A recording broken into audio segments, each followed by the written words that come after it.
Hallelujah hallelujah hallelujah യേശുവേ നന്ദി, യേശുവേ മഹത്വം, യേശുവേ ആരാധന. Hallelujah hallelujah. എല്ലാവർക്കും സുഖമാണോ? സുഖമാണോ? നിങ്ങൾ വിളിച്ച് ഗൗരവത്തിലിരിക്കുന്നു. സുഖമാണോ? ഞാൻ പേടിച്ച് നിങ്ങളെ കണ്ടിരിക്കുന്നത്.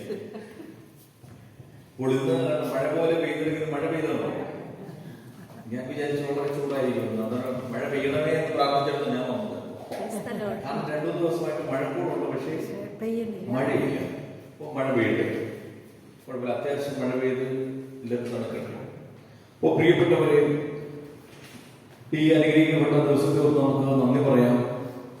പ്രത്യേകമായി നമ്മൾ ഇന്ന് ഇവിടെ ഒരുമിച്ച് കൊടുക്കും. ഈ ദിവസങ്ങളിലൊക്കെ ചില കേൾക്കുന്ന കുറേയേറെ വാർത്തകൾ നമ്മളെ വളരെയേറെ സങ്കടപ്പെടുത്തുന്ന ചില വാർത്തകളൊക്കെ ഉണ്ട്. നമുക്കറിയാം, നമ്മുടെ നാട്ടിലാണെങ്കിലും ഇവിടെയാണെങ്കിലും അങ്ങനെയുള്ള വാർത്തകൾക്ക് ഒരു പഞ്ഞമില്ല, ഇല്ലേ? ചില വാർത്തകൾ നമ്മളെ വളരെയേറെ ഞെട്ടിക്കുന്നുണ്ട്, ചിലത് നമ്മളെ സങ്കടപ്പെടുത്തുന്നുണ്ട്. ഇപ്പോൾ കഴിഞ്ഞ ദിവസം ഞാൻ നമ്മുടെ ഇറ്റാലിയൻ പള്ളിയിൽ സാക്രിസ്റ്റിയിലേക്ക് ഒരു അമ്മച്ചി വന്നിട്ട് പറഞ്ഞു, അച്ഛൻ ഡോൺ മത്തയ്ക്ക് വേണ്ടി പ്രാർത്ഥിക്കണം. ഡോൺ മത്തയോ? ഞാൻ ചോദിച്ചു, ആരാണ് ഡോൺ മത്തയോ? ഇറ്റലിയിലെ ഒരു രൂപതയിലെ 35 വയസ്സുള്ള ചെറുപ്പക്കാരനായ വൈദികനായിരുന്നു. 3 വർഷമായി പട്ടം സ്വീകരിച്ചിട്ട് പ്രത്യേകിച്ച് യുവജനങ്ങളോടുള്ള ശുശ്രൂഷകളിൽ വളരെ അടുത്ത് നിന്നിരുന്ന ഒരു വൈദികനായിരുന്നു. ഇപ്പൊ രാവിലെ ദേവാലയത്തിലേക്ക് വിശുദ്ധ കുർബാനയ്ക്ക് ചെന്നവരാണ് മരിച്ചു കിടക്കുന്ന നിലയിൽ ഈ ഡോൺ മത്തയെ, അതായത് മത്തായി എന്ന് പറഞ്ഞാൽ മാത്യു എന്ന് പറയുന്ന ഈ കൊച്ചനെ കണ്ടത്. അപ്പോൾ നമ്മുടെ ഇറ്റാലിയൻ ന്യൂസ് പേപ്പറുകളിലും ഒക്കെ നമ്മൾ ഈ ദിവസം എല്ലാ വാർത്ത കണ്ടു കാണാം. ഒരു ഇറ്റലിയിൽ ഒരു അച്ഛൻ ആത്മഹത്യ ചെയ്തു എന്നുള്ള വാർത്തയാണ് പുറത്തു വന്നത്. 35 വയസ്സുള്ള ഒരു അച്ഛൻ, ഒരു വൈദികൻ.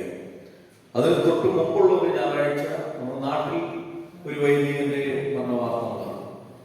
വൈദികന്റെ മരണം, അതുപോലെ തന്നെ സാധാരണക്കാരുടെ മരണം. ഈ ദിവസങ്ങളിൽ ഗൾഫിൽ ഇന്നലെ ഒരു അമ്മയും കുഞ്ഞും അതുപോലെ ചെയ്തൊരു വാർത്ത കേട്ടായിരുന്നു. 1 വയസ്സുള്ള ഒരു അമ്മ കൊച്ചും ഒരു അധികം പ്രായമില്ലാത്ത ഒരു പെൺകുട്ടിയും ഒരു വീട്ടിൽ കുടുംബ വഴക്കിനെ തുടർന്നുള്ള ആത്മഹത്യകളുടെ ഒരു അധികം വാർത്തകൾ ഇപ്പോൾ കേട്ടുകൊണ്ടിരിക്കുകയാണ്. കാരണം അതൊക്കെ നേരത്തെ നമുക്കൊരു ഞെട്ടലായിരുന്നു, ഇപ്പൊ അത് ഞെട്ടലുണ്ടാക്കുന്നില്ല. അപ്പോൾ അതുകൊണ്ട് തന്നെ ജീവിതത്തെ കുറിച്ച് നമ്മൾ അല്പം ചിന്തിക്കുമ്പോൾ, അല്ലെങ്കിൽ ജീവിതത്തെ ദൈവസന്നിധിയിൽ സമർപ്പിക്കുമ്പോൾ, നമ്മൾ ദൈവസന്നിധിയിൽ ഇപ്പോൾ ഇരിക്കുമ്പോൾ ദൈവത്തിന് നന്ദി പറയണം. അല്ലെങ്കിൽ ജീവിതം അവസാനിപ്പിക്കണം എന്ന് തീരുമാനിക്കാത്ത ആരും ചുരുക്കം അല്ല, എപ്പോഴെങ്കിലും ഒക്കെ അങ്ങനെയുള്ള തീരുമാനങ്ങളിൽ എത്തിച്ചേർന്നിട്ടുണ്ട് മനുഷ്യൻ, അല്ലേ? എപ്പോഴെങ്കിലും ഒക്കെ മടുത്തു, ജീവിതം മടുത്തു, ഇനി മുന്നോട്ട് പോകാൻ വയ്യ. പക്ഷേ ഈ ആയുസ് നൽകി, ജീവൻ നൽകി, ബലിപീഠത്തിന് മുമ്പിൽ തമ്പുരാൻ നമ്മളെ എപ്പോൾ ഇരുത്തിയിട്ടുണ്ടെങ്കിൽ തമ്പുരാൻ നമ്മെ കുറിച്ചൊരു പദ്ധതിയുണ്ട്. Hallelujah hallelujah. യേശുവേ നന്ദി, യേശുവേ മഹത്വം, യേശുവേ ആരാധന. Hallelujah hallelujah. പ്രിയപ്പെട്ടവരെ, ആ ദൈവിക പദ്ധതി ഓർത്താണ് നമ്മൾ ദൈവത്തിന് നന്ദി പറയുന്നത്. നമ്മുടെ ജീവിതത്തിലെ പരാധീനതകളും ബുദ്ധിമുട്ടുകളും സങ്കടങ്ങളും കഷ്ടതകളും ഒക്കെ ഒരു ചുവട് പോലും ജീവിതത്തിൽ മുന്നോട്ട് വയ്ക്കാനാവില്ല എന്ന് ഉറച്ച തീരുമാനത്തിൽ നിന്നും ഇത്രത്തോളം നമ്മളെ ദൈവം തമ്പുരാൻ നമ്മളെ വിളിച്ചുകൂടി ഇരുത്തിയിട്ടുണ്ടെങ്കിൽ ഈ ബലിപീഠത്തിന് മുമ്പിൽ ഇന്ന് ഈ വിശുദ്ധ കുർബാനയിൽ യേശുവിന്റെ തിരുശരീര രക്തങ്ങൾ സ്വീകരിക്കുവാൻ യോഗ്യരാക്കി നമ്മളെ ഇവിടെ കൊണ്ടുവന്നിട്ടുണ്ടെങ്കിൽ തമ്പുരാൻ ഒരു പദ്ധതി ഉണ്ട്. അപ്പോൾ പ്രിയപ്പെട്ടവരെ, ഈ വചന ശുശ്രൂഷയിലും ഈ തുടർന്നുള്ള വിശുദ്ധ കുർബാനയിലും ആരാധനയിലും നമ്മുടെ ജീവിതത്തിന്റെ ഒരു ചുവടിൽ നമ്മൾ മുന്നോട്ട് പോകുമ്പോൾ ദൈവമേ, നീ തരുന്ന ഈ ജീവിതമെന്ന ധാനത്തിന് ഞാൻ നന്ദി പറയുന്നു. Thank you Jesus, praise you Jesus. ഇങ്ങനെ ഒരു സ്തുതി നമ്മുടെ ജീവിതത്തിൽ ഒരു മനോഭാവമായിട്ട് മാറണം. സ്തുതിക്കുക എന്ന് പറഞ്ഞാൽ നമ്മൾ ഇവിടെ ശുശ്രൂഷയോട് ചേർന്ന് നമ്മൾ സ്തുതിക്കുന്നതല്ല. സ്തുതി എന്ന് പറഞ്ഞാൽ അതൊരു ജീവിത രീതിയാണ്. It's A life style.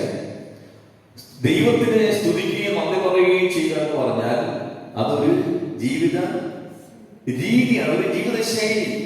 ഇപ്പോൾ നമ്മൾ ചില കാര്യങ്ങൾ അയ്യോ ദൈവമേ നന്ദി പറയാൻ പറ്റത്തില്ല നമുക്ക്, പക്ഷെ പറഞ്ഞ് പഠിക്കണം. Thank you Jesus. ഒരു ബുദ്ധിമുട്ട് വന്നപ്പോ സാധാരണയായിട്ട് ഇവിടുത്തെ വലിയ ബുദ്ധിമുട്ടുകൾ എന്ന് പറഞ്ഞാൽ, ഞാൻ വന്നിട്ട് അധികം നാളായില്ല, 2-2.5 വർഷമായുള്ളൂ റോഗി വന്നിട്ട്. അപ്പോൾ ഒരുപാട് ബുദ്ധിമുട്ടുകൾ വന്നിട്ടുണ്ട്. താമസത്തെ സംബന്ധിച്ച്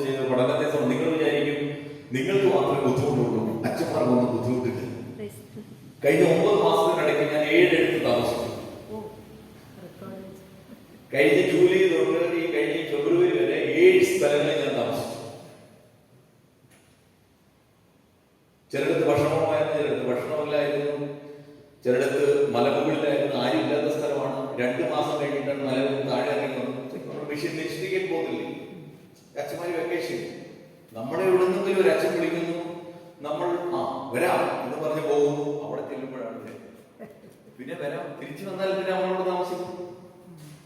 അപ്പോൾ നമ്മൾ അവിടെ നിൽക്കും. അതിനുശേഷം തിരിച്ചു വന്നപ്പോൾ എന്റെ ലൈസൻസിന്റെ സ്കോളർഷിപ്പ് കഴിഞ്ഞ് ജൂണിൽ തീരുമെന്നുള്ളതാണ്. അതിനുശേഷം തീസിസ് പ്രസന്റേഷൻ കഴിഞ്ഞിട്ട് തിരിച്ചു നാട്ടിലേക്ക് പോകാൻ വേണ്ടി ഇരുന്നതാണ് പറഞ്ഞത്. അപ്പോഴാണ് ഞങ്ങളുടെ പ്രൊഫഷണൽ പറഞ്ഞത്, ഇങ്ങോട്ട് വരണ്ട,